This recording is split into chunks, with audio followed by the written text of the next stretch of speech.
Bonjour, bonsoir, qu'importe, bienvenue dans cette nouvelle vidéo. C'est l'épisode 5 de Remise à zéro, c'est également le dernier épisode. Évidemment, je me fais appeler depuis le moment.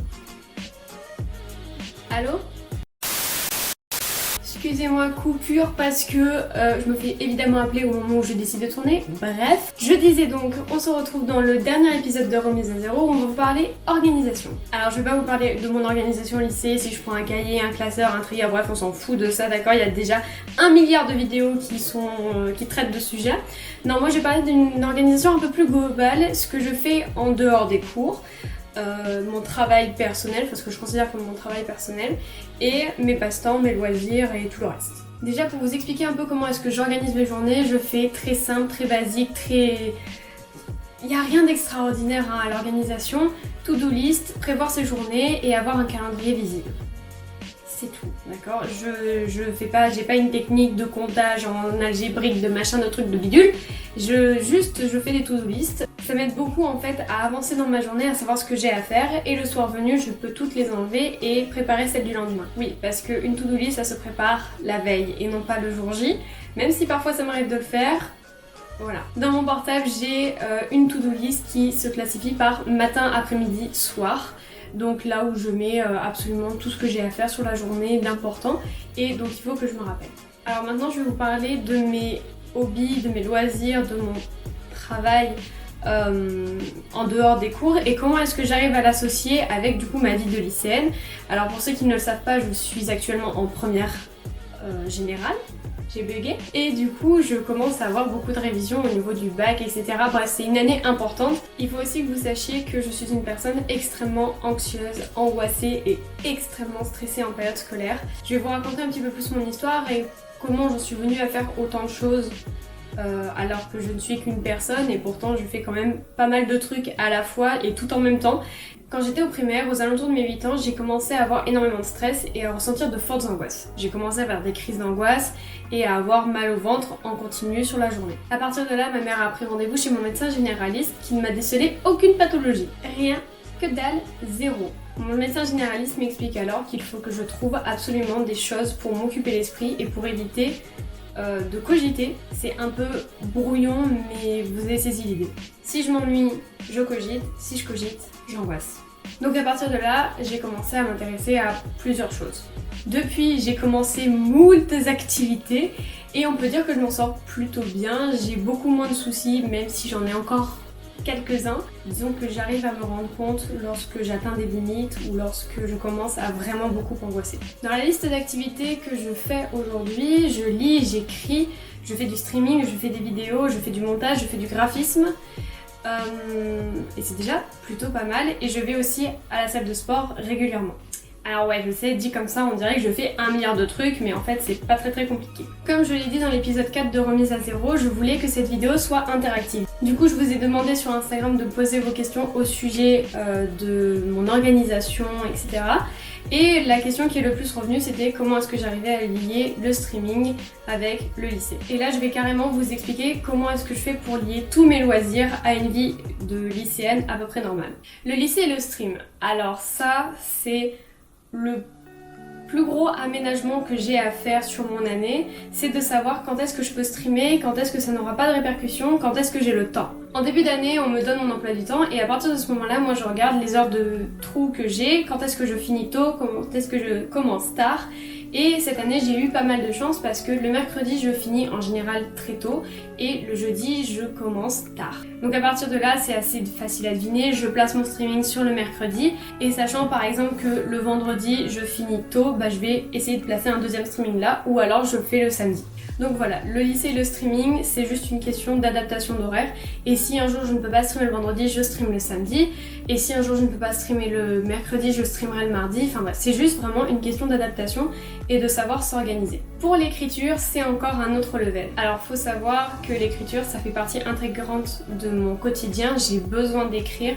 C'est vraiment très important. Rien que d'écrire dans mon journal intime, c'est une activité que je pratique très régulièrement et j'y passe souvent plus d'1 heure. Ce qui est bien avec l'écriture, c'est qu'aujourd'hui j'ai la possibilité d'écrire d'à peu près d'où je veux. L'an dernier, je n'avais n'avait pas encore d'ordinateur portable, mais on avait tous une tablette au lycée. À partir de là, moi j'ai reçu un clavier Bluetooth pour Noël, et en fait avec ce clavier je pouvais écrire durant mes heures de permanence. Ça m'a fait un support pour combler les heures de perm, les heures où le professeur était absent au dernier moment, ou les heures où j'avais fini par exemple mon travail. Toujours bien sûr avec l'accord des professeurs.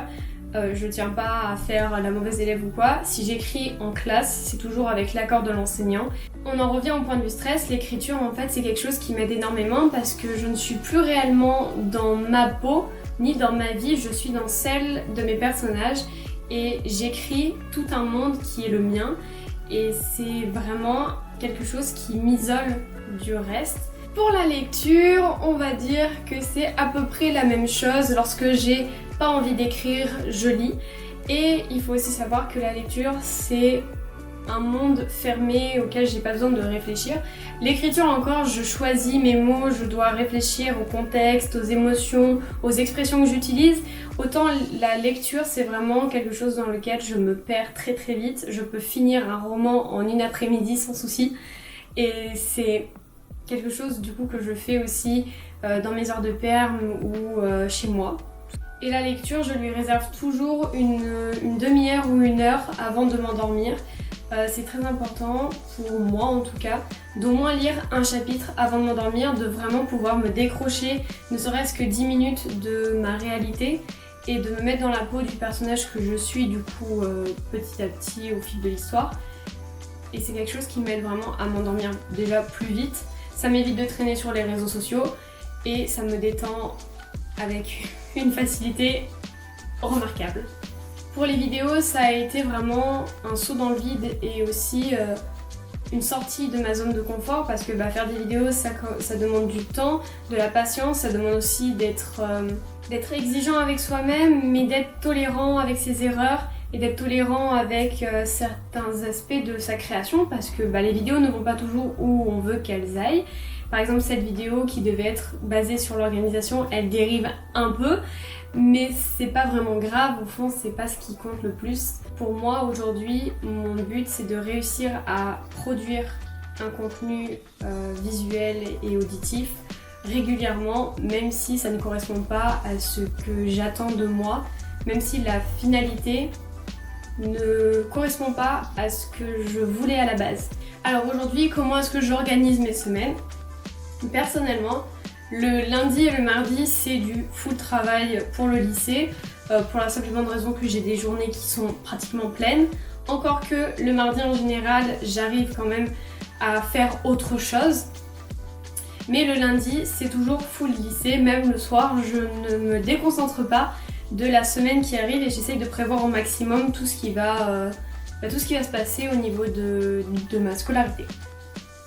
Donc le mardi c'est à peu près pareil, sauf que là par exemple cette année j'ai un énorme creux de 4 heures dans mon emploi du temps, du coup là pareil, je prends mon ordinateur, je vais écrire, je trouve des choses à faire. Ouais, c'est pas un souci, mais je ne me déconcentre pas trop. Le mercredi c'est une journée un petit peu plus chill pour moi, que j'aime un petit peu plus, tout simplement parce que c'est ma journée dite créative. Aujourd'hui par exemple nous sommes mercredi, je tourne une vidéo et j'ai mon stream du coup le soir, donc c'est vraiment ma journée de travail médiatique. Je sais pas vraiment comment appeler ça, mais voilà, c'est la journée que je me réserve pour par exemple écrire le script de mes vidéos, faire du montage, du coup streamer. Le jeudi, pareil, école parce que je finis à 17h30 donc pas le choix. Mais là c'est beaucoup plus doux, je me laisse plus gérer un peu comme je veux. Si j'ai envie d'écrire le soir, j'écris le soir, etc. Pas une journée qui est aussi forte que le lundi. Et le vendredi, le dernier jour de la semaine, je travaille du coup en cours. Et le soir, comme je finis tôt, ou si je finis même pas forcément tôt, je me force entre guillemets à aller à la salle de sport pour dépenser toute l'énergie qu'il me reste de la semaine que je n'ai pas encore dépensée. Je sais, vous vous dites que je suis maso, mais franchement c'est pas si pire. Bon, le samedi et le dimanche c'est des journées un peu plus chill. Le samedi en général je travaille quand même un petit peu vu que j'ai le stream le soir et que je prévois du coup les miniatures, les vidéos des semaines qui vont suivre, etc. Et le dimanche par contre c'est relax, c'est chill. C'est on voit ce que j'ai à faire pour la semaine, je finis des devoirs si j'ai pas fini. Voilà, et avec cette configuration, aujourd'hui j'arrive à m'occuper suffisamment pour stresser un petit peu moins, même si c'est toujours pas ça, il va encore falloir que je fasse du travail sur moi-même. Je pense avoir répondu à la question que tout le monde se posait, c'est-à-dire comment est-ce que je lis les streams avec une vie de lycéenne. C'est la fin de la série Remise à zéro. Dieu merci, parce que je dois vous avouer que je n'en peux plus de me bouffer ce générique à toutes les sauces dans mes montages. Donc maintenant, c'est bon, on reviendra l'année prochaine avec une autre série, il n'y a pas de problème. J'espère en tout cas que cette vidéo vous aura plu, et si c'est le cas, n'hésitez pas à la liker et à la commenter, ça m'aide vraiment beaucoup et ça me motive aussi pas mal. N'oubliez pas de vous abonner pour suivre toutes mes vidéos, activez la cloche pour avoir la notif. Et sur ce, moi je vais vous laisser parce que j'ai pas encore mangé, qu'il est bientôt 13h et que j'ai la dalle. On se retrouve sur ma chaîne Twitch du coup tous les mercredis et tous les vendredis ou samedis soirs. Mon Instagram, mon TikTok et tous mes réseaux sont dans la barre d'infos, mon serveur Discord aussi. Bref, j'arrête de faire ma promo, vous en avez marre, de toute façon personne ne regarde jamais les fins de vidéos. Et si tu es là, et bah t'es un beau. Bisous!